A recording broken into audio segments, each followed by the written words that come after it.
Hello students, so in this video we will learn about how to test the presence of starch in the leaf.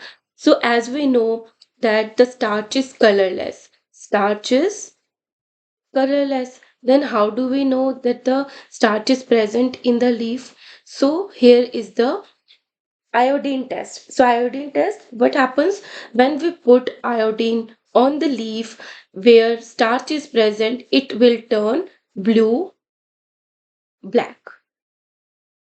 Okay, so to test the presence of a starch, leaf should be bleached. It means removal of the chlorophyll, which gives the green color to the leaf. So to remove the chlorophyll, first it should be boiled in a water, then in alcohol. After that, it becomes bleached. Then the after boiling the leaf from the alcohol, it should be washed with the cold water. Then whole chlorophyll is removed, and when we put iodine over the this bleached leaf, it will turn blue black. It confirms the presence of the starch in the leaf. So it is the very simple test to know the presence of the starch.